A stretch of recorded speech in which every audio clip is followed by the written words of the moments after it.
Pembahasan RUU Pilkada di Badan Legislasi DPR yang berlangsung kilat menuai tanya. Karena revisi RUU, maksud kami revisi Undang-Undang Pilkada mendadak dilakukan atau selang sehari saja setelah MK mengeluarkan putusan progresif yang mengubah aturan Pilkada Selasa kemarin. Sayangnya, berdasarkan rapat panitia kerja dalam pembahasan Daftar Inventaris Masalah atau DIM, RUU Pilkada ini tidak merujuk pada putusan MK, justru sebaliknya malah cenderung melawan putusan MK. Ada motif apa di balik kilatnya balik DPR merevisi Undang-Undang Pilkada?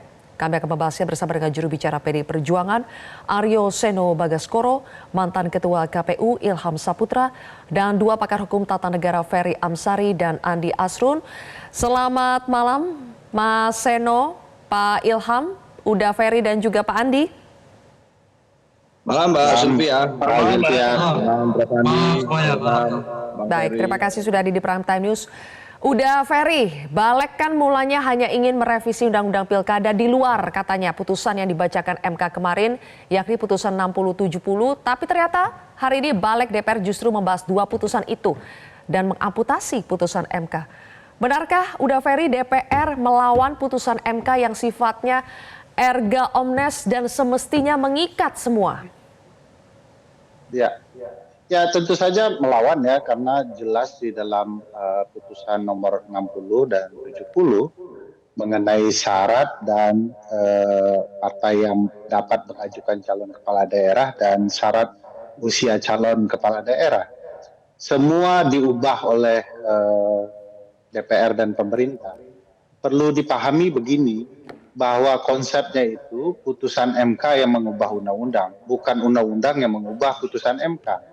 Nah, apa yang dilakukan DPR ini mudah sekali membuktikan kealpaan dan kesalahannya karena memang memaksakan diri.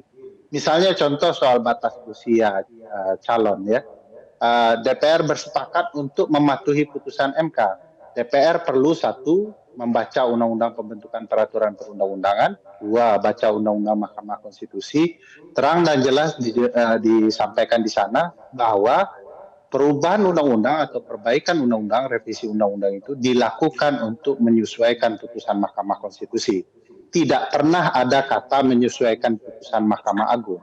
Sebab yang dibahas di putusan Mahkamah Agung itu adalah peraturan perundang-undangan di bawah undang-undang, bukan undang-undang sebagaimana Mahkamah Konstitusi.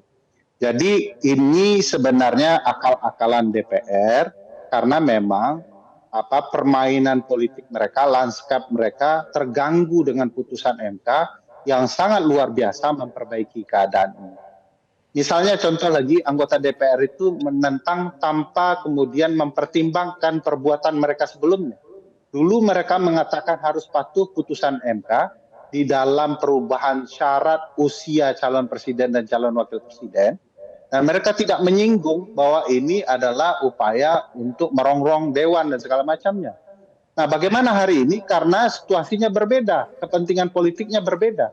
Mereka merasa terganggu suasana kepentingan politiknya, sehingga ya keluarlah jurus asal terobos, merusak berbagai sistem, dan ini kerusakan ketatanegaraan yang begitu besar dan tampak di depan mata. Bagi saya, kalau ada orang hukum tata negara membela DPR dan pemerintah dalam konteks ini, dia sedang tidak melindungi konstitusinya dan dia sedang merusak ya, mencabik-cabik undang-undang dasarnya sendiri. Baik. Pak Andi, apa yang dilakukan DPR hari ini seperti kata Uda Ferika merusak demokrasi atau Anda punya pandangan yang berbeda? Ya, itu kan kata Ferry, ya kan? Tapi sejatinya ya ada fakta lain di samping ada putusan MK, ya, yaitu ada putusan Mahkamah Agung. Dan tidak ada kewenangan tidak ada kewenangan yang dimiliki oleh DPR untuk menyampingkan satu hukum lain, yaitu itu. Dan ini mengatur. Dan kemudian Mahkamah Konstitusi sudah mengadopsi sebetulnya, ya, sudah menerima putusan MK berkaitan dengan usulan atau proses pengajuan calon kepala daerah bagi DPR, bagi partai-partai politik tidak memiliki kursi di DPRD. Itu sudah sangat adil dan mengikuti putusan MK, ya kan? Enggak, itu beda. Enggak, Anda ini loh, jadi mendengar dulu orang bicaranya memang begitu, ya kan? Itu nggak punya sopan santun namanya. Jadi Ini harus dicermati dulu. Jangan lupa juga Ya. sopan santun berkonstitusi, Pak. Dan jangan bilang bahwa ada orang berpendapat mendukung DPR kemudian mencabik-cabik konstitusi. Lihat dulu konteksnya. Jadi sudah diadopsi nih keinginan. Pak Andi, suaranya hilang.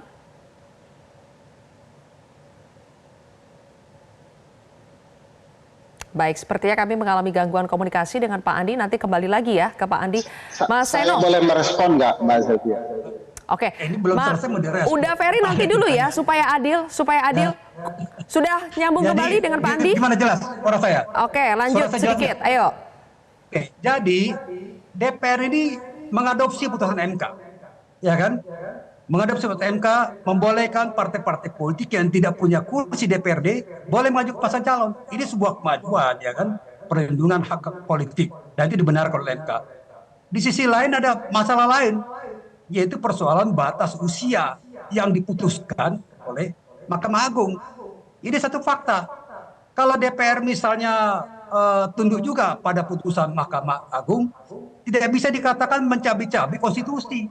Bagaimana ceritanya?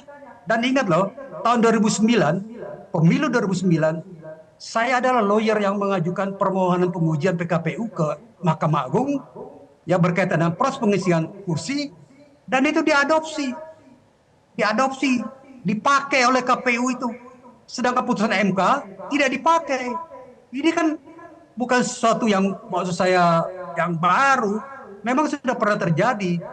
Dan juga yang ingat, yang membuat undang-undang dan perubahan undang-undang adalah DPR. Ya, Oke. Mahkamah Konstitusi Berarti- membuat putusan dan diadopsi oleh DPR. Baik, Jadi Pak Andi, Anda ingin mengatakan bahwa DPR punya wewenang untuk mengadopsi putusan MA dan mengesampingkan putusan MK yang kemarin? Nggak bisa. Di dua-duanya diadopsi.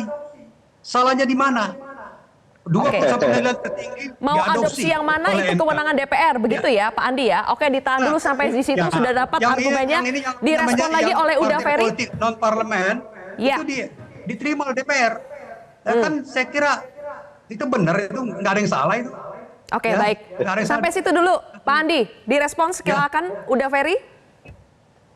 Ya, pertama putusan 60 itu eksplisit menjelaskan bahwa bukan hanya partai non-sit, tetapi juga partai yang kursi, eksplisit ditulis. Partai atau gabungan partai politik yang memiliki suara sah. Jadi begini konsep di putusan MK itu. Mohon didengarkan baik-baik. Pertama, bahwa MK itu menghapuskan konsep ambang batas perolehan kursi. Itu dihilangkan sama sekali. MK kedua memodifikasi ambang batas perolehan suara yang awalnya 25% suara sah menjadi berubah berdasarkan jumlah penduduk. Saya ambil sampelnya yang paling dekat yaitu Jakarta. Jakarta dianggap jumlah populasinya 6 juta hingga 12 juta, maka penghitungan suara sah untuk dapat mengajukan calon adalah 7,5% suara sah. Dan ini memudahkan partai-partai untuk mengajukan calon, baik yang ada kursi di DPR maupun yang di luar DPR karena belum sampai ambang batas perolehan kursi. Nah, ini yang merusak konstelasi politik, lanskap politik dari koalisi pemerintahan yang terlalu gemuk. Mereka merusak sistem demokrasi konstitusional kita, membangun kompetisi dalam pemilu, sehingga muncul calon alternatif lain dalam pencalonan kepala daerah. Baik. Karena rusak bangunan koalisinya, maka dipaksalah undang-undang ini dengan berbagai cara. Ini bodoh-bodohannya anak sarjana S1 ya, selalu hukum yang lebih tinggi itu mengenyampingkan yang lebih rendah. Itu maksimnya, ada giumnya di mana-mana. Bahwa Mahkamah Konstitusi itu menerjemahkan atau menafsirkan undang-undang terhadap undang-undang dasar, maka hasilnya tentu saja adalah sumber hukum yang jauh lebih tinggi daripada tafsir Mahkamah Agung soal peraturan perundang-undangan di bawah undang-undang terhadap undang-undang. Nah, ini semua clear sebenarnya, hanya kita sedang memaksakan diri berbohong demi kepentingan politik di atas kepentingan bangsa dan negara. Oke, sampai di situ dulu Uda Ferry. Pak Andi, jadi seharusnya rujukan tertinggi itu MK bukannya MA. Gini, kalau dibaca putusan MK ya, ada permohonan provisi, ya. Permohonan provisi ini ditolak oleh MK. Maunya partai-partai ini seketika berlaku. Nah, kalau misalnya dikembalikan kepada pemilu 2009, ini semua orang lebih siap kayak gitu. Ya kan? Ini yang harus dipahami juga. Tetapi sekali lagi saya ingin tekankan bahwa DPR itu punya kekuasaan membuat undang-undang, kekuasaan legislasi itu ada di DPR. Sudah diadopsi MK, diadopsi pula Mahkamah Agung. Lah kok disalah-salahin DPR-nya? Ya kan? Nanti kalau memang dianggap salah lagi, Bung Peri dan mahasiswa-mahasiswa dari UNAN ini boleh menguji ke MK lagi, ya kan? Kalau mau begitu urusannya. Tapi jangan disalah-salahin DPR dong, ya kan? Oke, Apalagi baik. disalah-salahin koalisi gemuk pemerintahan. Jangan Oke. karena kalah di Pilpres, Ya, ya. terus-terusin ini logika ini. Oke, baik, Aduh. oke. Di situ dulu ya argumennya ya. Saya pindah dulu ke Mas Seno deh. Mas Seno, baru sehari PDI Perjuangan merasakan ibaratnya angin surga ya. Tapi sekarang PDI Perjuangan tampaknya akan dibuat gigit jari lagi. Apa upaya perlawanan PDI Perjuangan terhadap revisi Undang-Undang Pilkada yang saat ini tengah berlangsung di DPR, Mas Seno?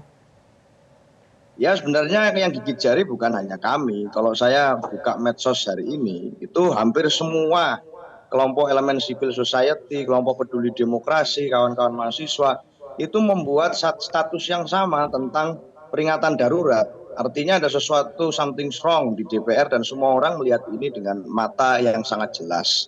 Artinya apa yang menjadi tampilan politik yang begitu akrobatik di DPR sangat cepat dilaksanakan proses itu menjadi perhatian banyak pihak. Kenapa kok dilakukan satu hari setelah kemudian putusan MK muncul? Kami sebagai partai sudah jelas sikapnya. Fraksi PDI Perjuangan menolak membawa usulan undang-undang baru ini untuk dibawa ke rapat paripurna besok. Itu yang pertama. Yang kedua, sikap kami juga jelas. Kami taat pada konstitusi sebagaimana selama ini kami selalu taat pada konstitusi. Kami juga pernah berproses di MK sebelumnya, misalnya dalam sengketa Pilpres kemarin. Setelah MK mengetok palu dan memutuskan bahwa pemenangnya sudah selesai, dugaan TSM yang kami ajukan itu kemudian ada jawabannya, meskipun ada dissenting opinion di sana, kami langsung patuh pada saat itu juga. Sama halnya dengan berbagai pertanyaan publik tentang putusan MK sebelumnya, nomor 90 yang penuh kontroversi, yang mana sampai hari ini masih menyisakan banyak pertanyaan tentang pelanggaran etik dan lain sebagainya. Kami juga taat.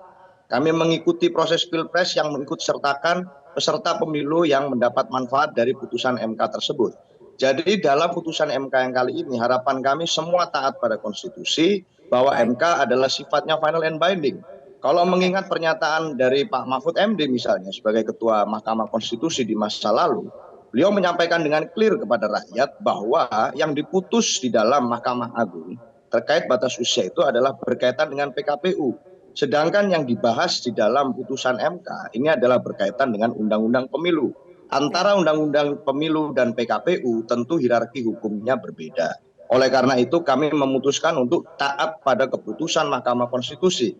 Oleh karena itu sikap partai juga clear setelah itu, setelah kami menolak membawa ke paripurna, tepat besok kami akan mengumumkan 169 nama calon kepala daerah dari PDI Perjuangan di gelombang kedua dengan merujuk pada hasil putusan MK yang diketok palu kemarin.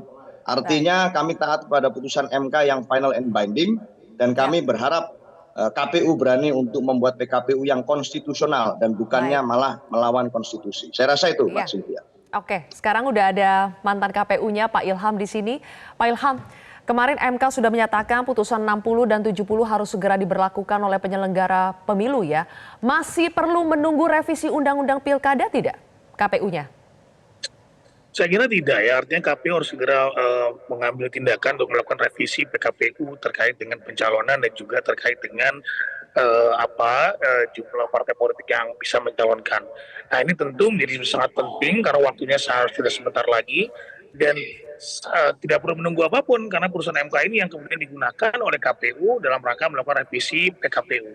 Ya pengalaman kemarin misalnya saja ketika KPU terlambat mengeksekusi putusan MK terkait dengan pencalonan atau kemudian syarat pencalonan usia ketika itu. Nah, ketika Gibran atau kemudian ketika pasangan calon mendaftar, itu PKPU-nya masih menggunakan PKPU lama yang belum mengakomodir putusan MK. Nah, tentu ini sangat berbahaya. Ini saya mengingatkan lagi kepada KPU untuk segera mengeksekusi apa yang sudah diputuskan oleh Mahkamah Konstitusi. Terlepas dari persoalan pergolakan atau kemudian ada tarik-menarik terkait dengan DPR dan MK dan sebagainya, KPU harus menjalankan apa yang sudah diputuskan Mahkamah Konstitusi baru-baru ini. Demikian. Oke, baik. Jadi menurut Anda tidak perlu menunggu revisi Undang-Undang Pilkada ini, harus segera diturunkan putusan MK dalam PKPU ya. Nanti saya minta tanggapannya ke Pak Andi dan juga Uda Ferry, tapi kita jeda dulu pemirsa. Tetaplah bersama kami di Prime Time News. MK sudah mengeluarkan putusan yang mengubah threshold syarat pencalonan untuk pilkada. Tapi hari ini DPR, balik DPR khususnya melakukan rapat untuk membahas RUU Pilkada. Gimana Pak tanggapannya Pak? Ya, kita hormati kewenangan dan keputusan dari masing-masing lembaga negara. Itu proses konstitusional yang biasa terjadi di lembaga-lembaga negara yang kita miliki. Apa konsekuensi ketika DPR mengabaikan putusan MK dan haruskah sebetulnya KPU langsung saja membuat PKPU terbaru yang sesuai dengan putusan MK, Pak Andi? Saya kira pembuat KPU dalam membuat PKPU itu harus konsultasi dengan pemerintah dan DPR, memperhatikan keduanya, karena itu perintah undang-undang. Dan bisa saja misalnya mana yang dahulukan, bisa juga paralel saya kira ya. Ya, paralel buat undang-undang, revisi kan bisa dibuat secara cepat, hanya satu pasal kok. Nggak banyak, ya. Tetapi semua ini harus dilakukan sesuai dengan aturan, ya. Karena undang-undangnya sudah dirubah dan DPR sedang melakukan revisi, maka menjadi acuan adalah undang-undang versi revisi dari DPR. Demikian juga PKPU yang harus jadi rujukan adalah PKPU hasil konsultasi KPU dengan DPR dan pemerintah. Jadi ini proses check and balance yang harus masing-masing lembaga menghormati. Demikian juga DPR harus mengadopsi putusannya dari Mahkamah Agung. Nggak bisa enggak, karena faktanya begitu. Faktanya nggak bisa enggak itu. Dan kemudian harus yang aneh juga, kenapa Mahkamah Konstitusi tidak mempertimbangkan putusan dari Mahkamah Agung? Ya, saya kira ini aneh juga kalau menurut saya, harusnya dipertimbangkan juga, dilihat. Ini kan. Karena dalam proses pengujian peraturan di Mahkamah Agung juga mempertimbangkan situasi di MK. Itu jadi proses saling menghormati dua lembaga ini harus lakukan. Tak bisa misalnya seperti balap-balap adu-aduan kayak itu nggak bisa. Dan hadiri DPR sudah melakukan langkah yang benar, saya benar. Oke. Memperhatikan putusan MK, memperhatikan putusan Mahkamah Agung. Itu pendapat saya. Terima kasih. Baik Pak Andi. Uda Ferry, apakah ini urusan soal harus saling menghormati antar lembaga atau kita bicara sebetulnya masalah lain, Uda Ferry? Ya, siapa juga yang tidak menghormati antar lembaga ya. Karena kalau kita coba pahami, misalnya KPU itu mitranya Komisi 2 DPR, tidak melibatkan pemerintah. Jadi mereka ya silakan saja berkonsultasi, tetapi harus diingat bahwa dalam putusan MK yang sama, yang sebelumnya, dikatakan konsultasi itu tidak mengikat KPU. Yang kedua, ini bukan persaingan antara MK dan MA. Memang sudah ada pakemnya dalam konsep ketatanegaraan kita. Misalnya, kalau objek bersengketa di Mahkamah Konstitusi dan Mahkamah Agung itu bersentuhan, maka wajib berdasarkan undang-undang Mahkamah Agung berhenti. Proses berhentinya Mahkamah Agung menangani perkara pengujian bukan berarti Mahkamah Agung lebih rendah dari Mahkamah Konstitusi. Ini soal bagi tugas. Nah, bagi-bagi tugas ini sudah ada patokan masing-masing. Dalam konteks ini adalah ruang Mahkamah Konstitusi menyesuaikan undang-undang terhadap konstitusi. Dan bagi saya loud and clear ya, bahwa putusan Mahkamah Konstitusi tidak dipatuhi oleh DPR. DPR mencari-cari celah agar kemudian kepentingan politik mereka, terutama koalisi pemerintahan, dimudahkan. Jadi bagi saya mudah-mudahan ya publik merasakan ini semua bahwa ketidakadilan itu pasti dirasakan publik. Dan aneh saja kalau ada upaya yang luar biasa ini hanya untuk mengejawantahkan kepentingan keluarga tertentu, wabil khusus anak presiden. Kalau kita mau berbelok-belok menyampaikan ini bisa saja, tapi saya ingin menyatakan terbuka bahwa ini hanya untuk membuka ruang bagi keluarga istana dan semua partai, terutama partai-partai yang berada di koalisi pemerintahan, semua cium tangan kepada kepentingan Jokowi. Dan apa yang disampaikan Jokowi bagi saya, khasnya Jokowi, memanipulasi dan seolah-olah tidak terlibat. Padahal kita tahu yang diuntungkan dia dan partainya. Pak Ilham ya, berarti kan kalau mendengarkan analisa sekarang bolanya sepertinya ada di KPU. Dan ini mungkin sejarah buat KPU, Pak Ilham. Jelang kontestasi justru mereka dihadapkan dengan turbulensi politik yang terkait dengan regulasi. Dalam kondisi ini, menurut Anda KPU segera buat PKPU atau wait and see dulu? Saya kira terkait yang disampaikan oleh Pak Andi Nasrun, silakan saja kemudian melakukan konsultasi segera, melakukan permohonan bahwa kalau melakukan permohonan kepada Komisi 2 untuk konsultasi sambil kemudian memberikan draftnya dibahas, dan memang seperti disampaikan oleh Huda Ferry juga bahwa KPU tidak lagi terikat pada hasil rapat dengan pendapat dengan Komisi 2. Itu sudah ada putusan MK-nya, sehingga KPU bisa segera memutuskan berdasarkan putusan MK yang ada sekarang untuk merevisi PKPU pencalonan terkait dengan pilkada. Nah ini penting sekali karena memang tinggal beberapa hari lagi gitu ya, tinggal beberapa lagi. Jadi KPU kalau bisa jangan kemudian masuk ke dalam kondisi politik sekarang ini, tapi KPU kemudian melihat bahwa sudah ada putusan MK saat ini, maka putusan MK itu yang harus kemudian ditindaklanjuti oleh KPU sebagai penyelenggara pemilu. Demikian. Oke, baik. Mas Seno, di hari-hari terakhir bahkan Anda mengatakan besok ya sebetulnya PD Perjuangan akan mengumumkan 169 pasangan yang diusung oleh PD Perjuangan. Tapi di situasi yang sama kita sedang menghadapi ada proses revisi Undang-Undang Pilkada. Jadi apa yang akan dilakukan PD Perjuangan selain tetap mengumumkan siapa yang akan diusung? Apakah PD Perjuangan akan berusaha untuk mencari pertolongan lain untuk tetap bisa mengusung calonnya terutama di Pilkada Jakarta? Mas Seno? Saya nggak tahu pertolongan lain dalam bentuk apa. Artinya kalau bicara tentang komunikasi politik dengan partai-partai yang lain untuk bisa membangun kerjasama, kami terbuka kok. Bolanya kan bukan hanya di kami. Kalau katakan menggunakan acuan undang-undang yang lama, bolanya bukan hanya di kami. Bolanya juga ada di partai-partai yang lain. Mau apa tidak punya kebesaran hati untuk mengusung calon di luar pasangan calon yang mainstream. Yang kita membuat satu poros politik baru, apakah ada yang berkenan? Kami terbuka kok untuk berkomunikasi tentang itu, karena itu mengekspresikan atau mengartikulasikan ekspresi politik warga Jakarta yang ingin ada dinamika pilkada. Tetapi dalam konteks konstitusi, kita harus taat kepada Mahkamah Konstitusi sebagai pemutus yang final and binding. Saya rasa prinsipnya hanya di sana, sehingga tentu kalau kami menyiapkan nama-nama berdasarkan rujukan itu sudah jelas, karena kami taat pada konstitusi. Barusan saya dapat berita bahwa dari MKMK, Majelis Kehormatan Mahkamah Konstitusi, bahkan mengatakan kalau apa yang dilakukan balik DPR ini diteruskan, ini pembangkangan terhadap konstitusi. Nah, kami tidak mau ikut dalam barisan yang melakukan pembangkangan terhadap konstitusi itu. Yang menyampaikan MKMK loh, ini bukan kami. Kami nggak mau. Jadi sikap kami per hari ini jelas. Satu, kami menolak undang-undang itu untuk dibawa ke paripurna besok. Yang kedua, di dalam DPP partai besok kita akan mengumumkan nama-nama berdasarkan rujukan putusan MK, karena ini waktu sudah semakin mepet, sehingga tentu kami mengharapkan semua lembaga negara yang lain juga taat konstitusi, juga menjadi alat kepentingan negara, bukan alat kepentingan ambisi kekuasaan. Saya rasa itu, Mbak Sylvia. Oke, baik.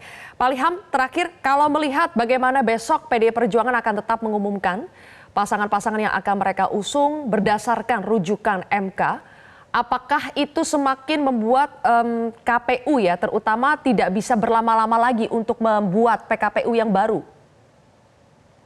Iya, saya kira saya tegaskan sekali lagi bahwa KPU saat ini harus mengacu kepada putusan MK. Ya, terlepas dari kemudian ada wacana dari DPR ingin merevisi undang-undang pilkada dan sebagainya. Tapi kemudian bahwa di depan mata saat ini pendaftaran sudah dekat sekali, tinggal beberapa hari lagi. Kemudian juga sudah ada putusan MK sebagai acuan mereka untuk melakukan perubahan terhadap PKPU. Nah, oleh karenanya jangan lagi kemudian surut oleh kondisi-kondisi seperti saat ini, tapi seperti yang disampaikan oleh Ketua KPU RI Pak Afif di konferensi pers mereka terakhir, bahwa mereka akan menjalankan putusan Mahkamah Konstitusi. Saya kira itu sudah benar. Baik. Terima kasih Bapak-Bapak sudah hadir bersama kami, Mas Seno, Pak Ilham, Pak Andi, dan juga Uda Ferry. Terima kasih sudah bergabung dalam diskusi kita di Prime Time News hari ini.